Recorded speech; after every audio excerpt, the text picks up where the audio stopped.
السلام علیکم ورحمۃ اللہ۔ ویلکم ٹو زخرف القرآن چینل۔ آج ہم سیرت نبوی پر دنیا بھر میں اول انعام یافتہ کتاب الرحیق المختوم سے واقعہ فیل کے بارے میں پڑھیں گے۔ واقعہ فیل سے مراد ہاتھی والوں کا قصہ ہے۔ ابرہ صبا حبشی نے، جو نجاشی بادشاہ حبش کی طرف سے یمن کا گورنر جنرل تھا، جب اس نے دیکھا کہ اہل عرب خانہ کعبہ کا حج کرتے ہیں تو صنعاء میں ایک بہت بڑا کلیسا تعمیر کیا اور چاہا کہ عرب کا حج اس کی طرف پھیر دیا جائے، مگر جب اس کی خبر بنو کنانہ کے ایک آدمی کو ہوئی تو اس نے رات کے وقت کلیسا کے اندر گھس کر اس کے قبلے پر پاخانہ پوت دیا۔ ابرہ کو پتہ چلا تو سخت برہم ہوا اور 60,000 کا ایک لشکر جرار لے کر کعبہ کو ڈھانے کے لیے نکل کھڑا ہوا۔ اس نے اپنے لیے ایک زبردست ہاتھی بھی منتخب کیا۔ لشکر میں کل 9 یا 13 ہاتھی تھے۔ ابرہ یمن سے یلغار کرتا ہوا مغمس پہنچا اور وہاں اپنے لشکر کو ترتیب دے کر ہاتھی کو تیار کر کے مکہ میں داخلے کے لیے چل پڑا۔ جب مزدلفہ اور منہا کے درمیان وادی محصر میں پہنچا تو ہاتھی بیٹھ گیا اور کعبہ کی طرف بڑھنے کے لیے کسی طرح نہ اٹھا۔ اس کا رخ شمال، جنوب یا مشرق کی طرف کیا جاتا تو اٹھ کر دوڑنے لگتا، لیکن کعبہ کی طرف کیا جاتا تو بیٹھ جاتا۔ اسی دوران اللہ نے چڑیوں کا ایک جھنڈ بھیج دیا جس نے لشکر پر ٹیکری جیسی پتھر گرائے۔ اللہ نے اسی سے انہیں کھائے ہوئے بھوس کی طرح بنا دیا۔ یہ چڑیاں ابابیل اور قمری جیسی تھیں۔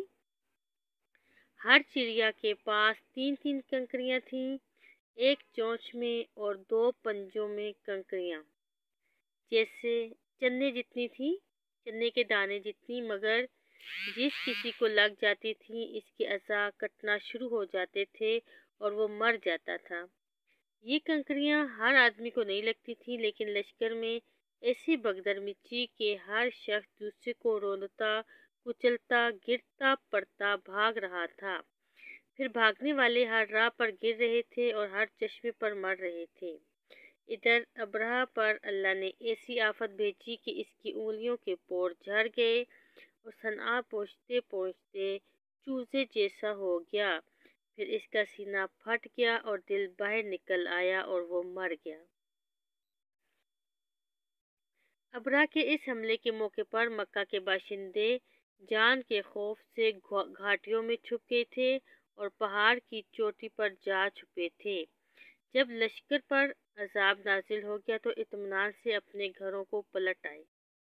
یہ واقعہ بیشتر اہل سیر کے بقول نبی صلی اللہ علیہ وآلہ وسلم کی پیدائش سے صرف 50 یا 55 دن پہلے ماہ محرم میں پیش آیا تھا، لہٰذا یہ 571 کی ہجری کی فروری کے اواخر یا مارچ کے اوائل کا واقعہ ہے۔ یہ در حقیقت ایک توحیدی نشانی تھی جو اللہ نے اپنے نبی اور اپنے کعبے کے لیے ظاہر فرمائی تھی، کیونکہ آپ بیت المقدس کو دیکھیے کہ اپنے دور میں اہل اسلام کا قبلہ تھا اور وہاں کے باشندے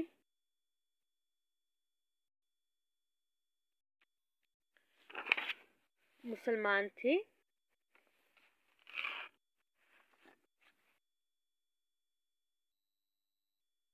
اس کے باوجود اس پر اللہ کے دشمن یعنی مشرکین کا تسلط ہو گیا تھا، جیسا کہ بخت نصر کے حملے میں۔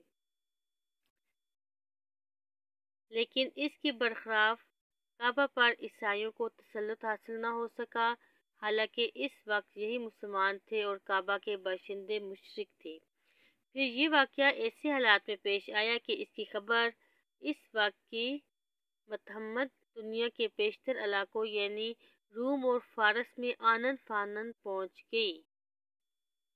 کیونکہ حبشہ کا رومیوں سے گہرا تعلق تھا اور دوسری طرف فارسیوں کی نظر رومیوں پر برابر رہتی تھی اور وہ رومیوں اور ان کے حلیفوں کے ساتھ پیش آنے والے واقعات کا برابر جائزہ لیتے رہتے تھے۔ یہی وجہ تھی کہ اس واقعے کے بعد اہل فارس نے نہایت تیزی سے یمن پر قبضہ کر لیا۔ اب چونکہ یہی دو حکومتیں اس وقت متعمدن دنیا کے اہم حصے کی نمائندہ تھیں، اس لیے اس واقعے کی وجہ سے دنیا کی نگاہیں خانہ کعبہ کی طرف متوجہ ہو گئیں۔ انہیں بیت اللہ کے شرف اور عظمت کا ایک کھلا ہوا خدائی نشانی دکھائی پڑ گئی تھی، اور یہ بات دلوں میں اچھی طرح بیٹھ گئی تھی کہ اس گھر کو اللہ نے تقدیس کے لیے منتخب کیا ہے، لہٰذا آئندہ یہاں کی آبادی سے کسی انسان کا دعوی نبوت کے ساتھ اٹھنا اس واقعے کے تقاضے کے عین مطابق ہوگا اور اس خدائی حکمت کی تفسیر ہوگا جو عالم اسباب سے بالا تر طریقے پر اہل ایمان کے خلاف مشرکین کی مدد میں پوشیدہ تھی۔ عبد المطلب کے کل 10 بیٹے تھے، جن کے نام یہ ہیں: حارث، زبیر، ابو طالب، عبداللہ، حمزہ، ابو لہب، قیداق، مقوم، صفار اور عباس۔ بعض نے کہا کہ 11 تھے، ایک کا نام قسم تھا۔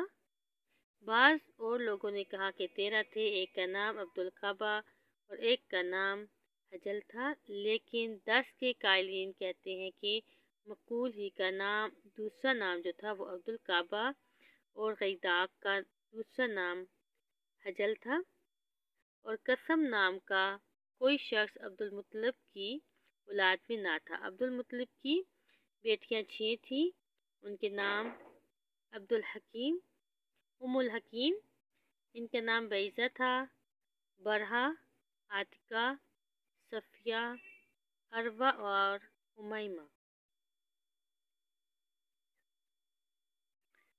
عبداللہ رسول اللہ صلی اللہ علیہ وسلم کے والد محترم، ان کی والدہ کا نام فاطمہ تھا اور عمر بن عاص بن عمران بن مخزوم بن یکسا بن مرہ کی صاحبزادی تھیں۔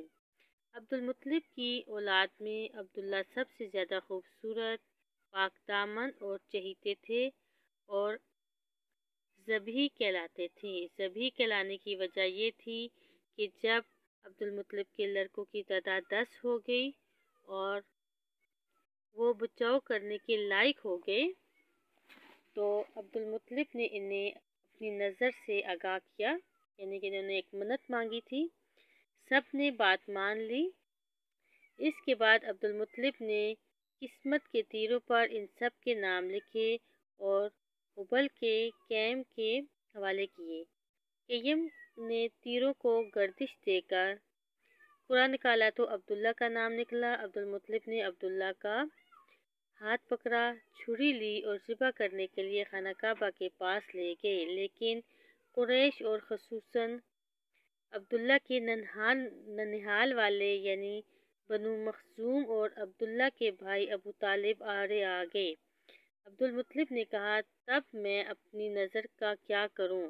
انہوں نے مشورہ دیا کہ وہ کسی خاتون عرافہ کے پاس جا کر حل دریافت کریں۔ عبد المطلب ایک عرافہ کے پاس گئے۔ اس نے کہا، عبداللہ اور 10 اونٹوں کے درمیان قرعہ کریں، اگر عبداللہ کے نام قرعہ نکلے تو مزید 10 اونٹ بڑھا دیں۔ اس طرح اونٹ بڑھتے جائیں اور قرعہ اندازی کرتے جائیں یہاں تک کہ اللہ راضی ہو جائے، پھر اونٹوں کے نام قرعہ نکل آیا تو انہیں ذبح کر دیں۔ عبد المطلب نے واپس آ کر عبداللہ اور اونٹوں کے درمیان قرعہ ڈالا، مگر قرعہ عبداللہ کے نام نکلا۔ اس کے بعد وہ 10 اونٹ بڑھاتے گئے اور قرعہ اندازی کرتے گئے، مگر قرعہ عبداللہ کے نام ہی نکلتا رہا۔ جب 100 اونٹ پورے ہو گئے تو قرعہ اونٹوں کے نام نکلا۔ اب عبد المطلب نے انہیں عبداللہ کے بدلے ذبح کیا اور وہیں چھوڑ دیا، کسی انسان یا درندے کے لیے کوئی رکاوٹ نہ تھی۔ اس واقعے سے پہلے قریش اور عرب میں خون بہا دیت کی مقدار 10 اونٹ تھی، مگر اس واقعے کے بعد 100 اونٹ کر دی گئی۔ اسلام نے بھی اس مقدار کو قائم رکھا۔ نبی صلی اللہ علیہ وسلم سے آپ کا یہ ارشاد مروی ہے کہ میں 2 ذبیح کی اولاد ہوں، ایک حضرت اسماعیل علیہ السلام اور دوسرے آپ کے والد عبداللہ۔ عبد المطلب نے اپنے صاحبزادے عبداللہ کی شادی کے لیے حضرت آمنہ کا انتخاب کیا، جو وہب بن عبد المناف بن زہرہ بن کلاب کی صاحبزادی تھیں اور نسب اور مرتبے کے لحاظ سے قریش کی افضل ترین خاتون شمار ہوتی تھیں۔ ان کے والد نسب اور شرف دونوں حیثیت سے بنو زہرہ کے سردار تھے۔ وہ مکہ ہی میں رخصت ہو کر حضرت عبداللہ کے پاس آئیں، مگر تھوڑے عرصے بعد عبداللہ کو عبد المطلب نے کھجور لادنے کے لیے مدینہ بھیجا اور وہ وہیں انتقال کر گئے۔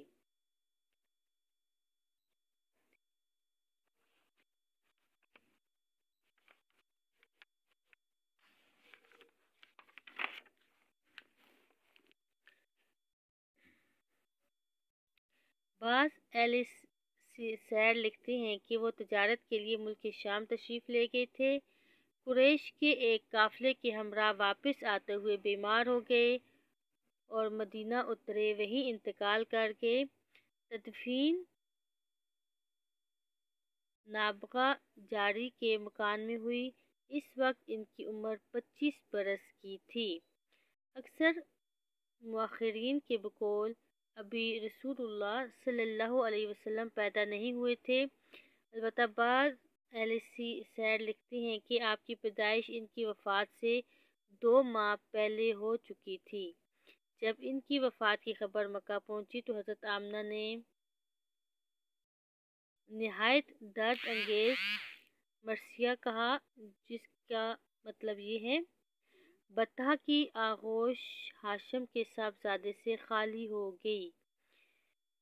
وہ بانگ و خروش کے درمیان ایک لحظت میں آسودہ خواب ہو گیا۔ اسے موت نے ایک پکار لگائی اور اس نے لبیک کہہ دیا۔ اب موت نے لوگوں میں ابن ہاشم جیسا کوئی انسان نہیں چھوڑا۔ کتنی حسرت ناک تھی وہ شام جب لوگ انہیں تخت پر اٹھائے لے جا رہے تھے۔ اگر موت اور موت کے حوادث نے ان کا وجود ختم کر دیا ہے تو ان کے کردار کے نقوش نہیں مٹا سکتے۔ وہ بڑے دانا اور رحم دل تھے۔